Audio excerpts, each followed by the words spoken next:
Hello everyone, आज हम लोग पेडागोजी के प्रीवियस ईयर क्वेश्चंस को देखेंगे। तो ये जो क्वेश्चन बैंक है ये सेकेंड ईयर का है, बट अगर आप फर्स्ट ईयर के भी हो तो ये भी आपको काम आएगा, क्योंकि फर्स्ट और सेकेंड ईयर दोनों के सब्जेक्ट का सेम क्वेश्चंस पैटर्न रहता है और क्वेश्चन भी सेम आते हैं। 4-5 क्वेश्चन हर साल रिपीट करते हैं, राइट। तो ये बहुत ही आपको काम आने वाला है और ये बस एक सब्जेक्ट के नहीं, इसमें सारे सब्जेक्ट इंक्लूडेड हैं। तो आप अपने हिसाब से इसको देख लेना, अपने सब्जेक्ट के अकॉर्डिंग देख लेना। तो सबसे पहले तो अगर आपका एग्ज़ाम है पेडागोजी का, तो कुछ इम्पॉर्टेंट चीज़ें आपको याद रहनी चाहिए। जैसे कि कुछ इम्पॉर्टेंट टॉपिक हैं, कॉमन टॉपिक है जो हर सब्जेक्ट में आपको काम आएगा, चाहे वो आप मैथ्स के हो, चाहे कॉमर्स के हो, चाहे वो हिस्ट्री सिविक्स के हो। तो हर सब्जेक्ट में ये कॉमन टॉपिक आएगा ही आएगा, नो डाउट। और आपको वो मेंशन करना ही है, ये जनरल टॉपिक है जो हर सब्जेक्ट में आते हैं और आपको ये पढ़कर जाना ही है आप। तो सबसे पहले तो जैसे कि एक टॉपिक है बहुत इंपॉर्टेंट, जैसे कि माइक्रो टीचिंग। तो ये हर साल पूछता है और हर सब्जेक्ट में लगभग, अगर आप एक सेशन में उठा लो तो 3-4 सब्जेक्ट में तो ये पूछता है माइक्रो टीचिंग। फिर टीएलएम के बारे में, जैसे कि टीचिंग लर्निंग मटेरियल कहते हैं जिसको, तो वो क्या है, फिर उसका क्या इंपॉर्टेंस है हमारा टीचिंग लर्निंग स्टाइल में, तो वो उसके बारे में पूछा जाता है। फिर और भी क्वेश्चंस हैं, जैसे कि ऑडियो विजुअल एड्स हो गए, तो वो है। और इसके साथ ही लेसन प्लान के बारे में पूछा जाता है। लेसन प्लान बहुत ही ज़्यादा हिट लिस्ट टॉपिक है ये लेसन प्लान। आपको हर साल, चाहे आप फर्स्ट ईयर में हो चाहे आप सेकेंड ईयर में हो, आपको लेसन प्लान के बारे में पूछेगा ही क्वेश्चन कि उसमें आपको क्या पता है लेसन प्लान के बारे में, उसका कैरेक्टरिस्टिक्स बताओ, एक अच्छा लेसन प्लान में क्या अच्छा शामिल होना चाहिए चीज़ें, या फिर आपको फॉर्मेट पूछेगा कि लेसन प्लान का फॉर्मेट बताओ। तो वो आपको टॉपिक याद करके ही जाना है। और आपको अगर नहीं पता तो इससे रिलेटेड मैंने एक वीडियो भी बनाया है, उसका लिंक मैं आपको डिस्क्रिप्शन बॉक्स में डाल दूँगी। और इसके साथ ही और बहुत सारे टॉपिक हैं, जैसे कि आपका किंडरगार्टन का कॉन्सेप्ट किसने दिया था, राइट। फिर एक और है जैसे सीसी पैटर्न है, तो उसका क्या फुल फॉर्म है, ये सब। फिर एनसीएफ 2005 जो है उसके बारे में, एनपीई जो है वो उसके बारे में। तो ये सारे कॉमन टॉपिक हैं जिसको आपको पता होना चाहिए, राइट। तो सबसे पहले तो बात करते हैं ये जो फर्स्ट हमारा जो सब्जेक्ट है, हिस्ट्री और सिविक्स। ना एक और बहुत इंपॉर्टेंट चीज़, अगर कॉम्बाइनिंग सब्जेक्ट है, जैसे कि हिस्ट्री और सिविक्स हो गए, हिस्ट्री और सिविक्स हैं, तो ये जो कॉम्बाइनिंग सब्जेक्ट हैं, या फिर एक और सब्जेक्ट आता है ज्योग्राफी और इकोनॉमिक्स, तो ये दोनों जो सब्जेक्ट हैं, ये चारों सब्जेक्ट कॉम्बाइनिंग सब्जेक्ट हैं, राइट। तो इसमें क्या है कि आपको जैसे आपका सिविक्स है, राइट, तो आपको हिस्ट्री भी पढ़ के जाना पड़ेगा, राइट। क्योंकि हमारे साथ एक और प्रॉब्लम हो गया था जब हम लोग फर्स्ट ईयर में थे, तो हम लोग का जो दूसरा कंबाइनिंग सब्जेक्ट था उससे भी क्वेश्चन पूछ दिए थे, और उसमें ऑप्शन भी नहीं था कि एक होता है ना ऑप्शन कि आपको 4 दे दिए और 2 क्वेश्चन पूछ दिए, तो वो भी ऑप्शन नहीं था और हम लोगों के पास 2 ही क्वेश्चन पूछे गए थे, और एक अपना सब्जेक्ट था, एक दूसरे का सब्जेक्ट था। तो बहुत प्रॉब्लम हो गई थी एंड मोमेंट पे। तो वो मिस्टेक नहीं करना, आपको ये सारे सब्जेक्ट के बारे में, जब तक का कंबाइनिंग सब्जेक्ट है उसके बारे में पता होना चाहिए।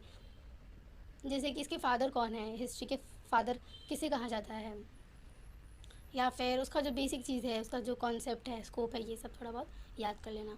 तो सबसे पहले तो हम लोग ये हिस्ट्री सिविक्स का देखेंगे कि पेडागोजी हिस्ट्री सिविक्स में क्या है। तो जैसे ये देखो, इसमें भी लेसन प्लान पूछा गया है, और एक टॉपिक आपको ना 9-10 या कोई भी क्लास का, हर एक क्लास का एक टॉपिक प्रिपेयर करके जाना। जैसे कि हर क्लास में तो पूछता ही पूछता है, मैक्सिमम 9-10 से पूछते हैं, क्लास से पूछते हैं आपको कि लेसन प्लान बना के दीजिए। तो आपको फॉर्मेट याद होना चाहिए, और सब्जेक्ट तो आपने पढ़ा ही होगा एनसीईआरटी से, तो वो आप मैं लिख देना, उससे कोई प्रॉब्लम नहीं। उसके साथ ही ऑडियो विजुअल एड्स, ये भी कॉमन टॉपिक है, तो ये इसका भी पूछा गया है। फिर वही स्कूल करिकुलम सिविक्स में, फिर वही इसका तो सेकंड पार्ट है ब्लूप्रिंट। ब्लूप्रिंट भी बहुत हाईलाइटेड टॉपिक हो गया है, तो ब्लूप्रिंट के बारे में भी पूछे जाता है। फिर एमसीक्यू, तो एमसीक्यू भी बहुत ज़्यादा अब जाने लगे हैं, तो इसको भी आप एक बार ज़रूर देख लेना, जो भी एमसीक्यू हैं वो। फिर सेकंड आता है teaching of geography and economics.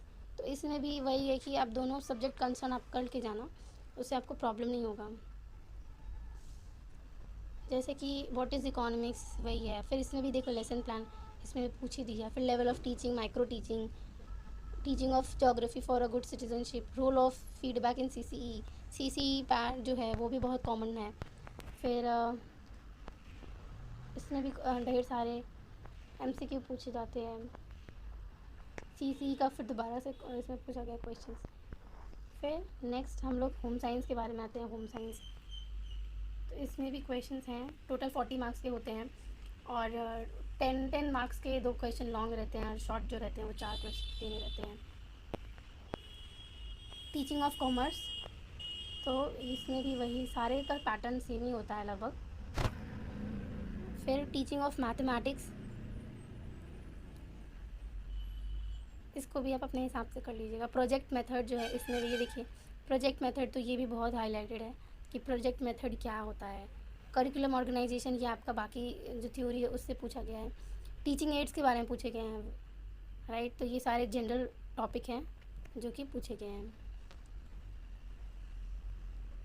Then इसके जो MCQ है वो NCERT, ये भी कॉमन टॉपिक है, जनरल टॉपिक है। एलिमेंट्री एजुकेशन तो इसमें भी आप देख लो, इसमें थोड़ा सा ये बाकी सब्जेक्ट से अलग है, इसमें प्राइमरी एजुकेशन के बारे में पूछा गया है।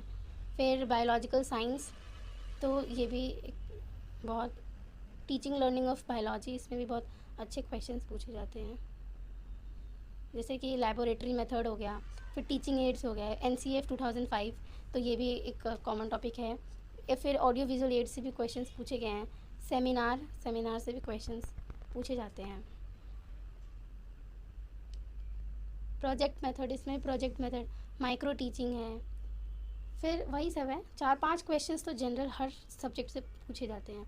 फिर फिज़िकल साइंस तो इसके बारे में भी हम लोग देखेंगे इसके क्वेश्चंस, तो जैसे कि इंस्ट्रक्शनल मटेरियल एंड टीचिंग, इसके बारे में ये कॉमन टॉपिक है।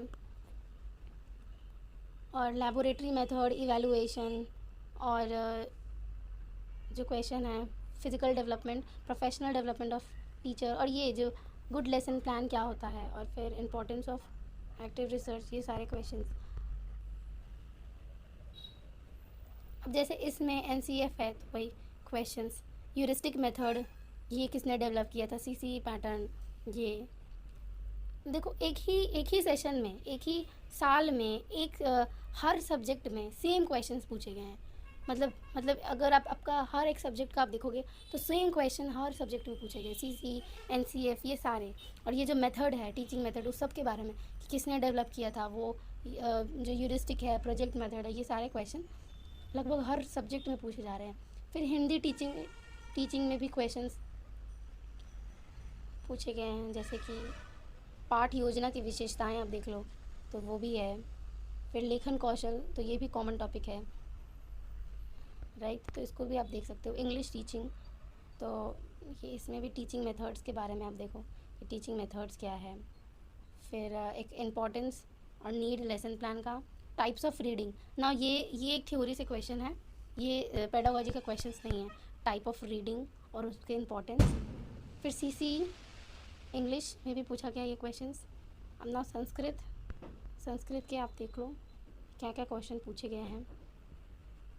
लास्टली उर्दू, तो आप उर्दू के भी देख लो आपके क्वेश्चंस कितने मैच कर रहे हैं, कितने कॉमन क्वेश्चन पूछे गए हैं। आप अपने हिसाब से इसको नोट डाउन कर लेना या फिर स्क्रीनशॉट ले लेना, आपको बहुत काम आएगा।